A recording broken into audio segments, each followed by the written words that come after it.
hard to believe it was a year ago today, a year ago right now, about this time, when we were revealing the news that we lost this guy right here, Larry Cotlar, to the floods that hit the Des Moines area, more specifically in the Beaverdale area, is where he and Deb were trying to travel. And we had a chance to sit down and visit with Deb Cotlar to find out what really happened that night and also find out how she's doing. So we're going to be sharing this story with you throughout the morning. Here's the first part of Conversations with Deb Cotlar.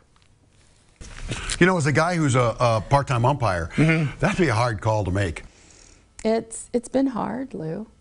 There have not only been physical scars, but then there are the emotional scars that I still fight with today. We all know what happened when Larry was taken from us, but a lot of people might not realize that you came very close to being taken from us as well. We were trying to come home from the Menace game. I was supposed to sing the national anthem, but the weather, as we all know, turned just horrible. And I looked up at the sky, and it was right before it started to rain. And I told Larry, I said, we should try and get home. And we made it to Merle Hay Mall. We picked up a few items, and then every street was blocked. He said, well, I think we can make it.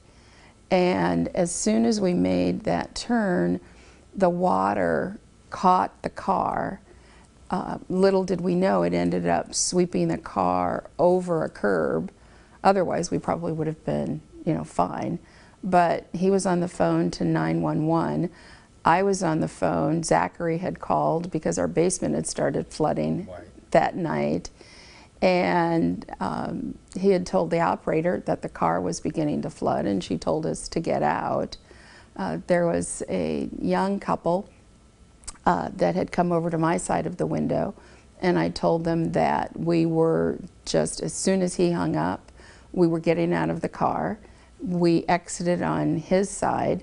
We were able to make it across the street to the parking, and then the force of the water took me down first, and then him. And it then eventually I couldn't keep my grip onto him. And I was swept over first. He called my name 3 times, and that was the last thing I heard. I made the assumption that he was somehow able to fight the force of the water because I never heard him, I never saw him. I think the only thing that saved my life was I was swept over to the left into a grove of trees and hung on to a limb there, a couple of limbs. I tried to wrap myself around the tree. The water took me under a couple of times and then swept me down a little further. And then I could see a light, so I always called this young man my angel that God sent. He was across the ravine, but had made his way over to my side, which was the west side. And there were, the other neighbor on that side had thrown down a garden hose, and the young man had said to me, trust me, you need to let go. I promise I will catch you, to which he did. And then by that time I had no energy. But he said, you've got to try, the water's coming. And so with his help, I was able to scamper up the hill and to safety. So I just always call him my angel. And the neighborhood, the neighbors came and brought me blankets and kept me as warm as they could. Our neighbor, who Zachary had gone to when the basement was flooding, came and got me and took me back home because I was just, covered. And he said, you need to come home and take a shower.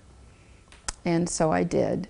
And then by the time I got back, which was, I think, a little after 1 o'clock in the morning, somewhere around there, that was when he found his body. Wow.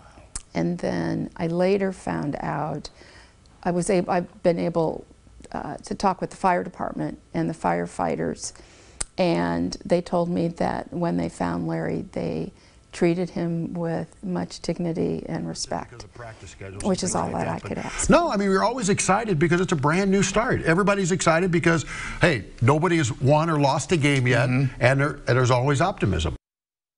Wow.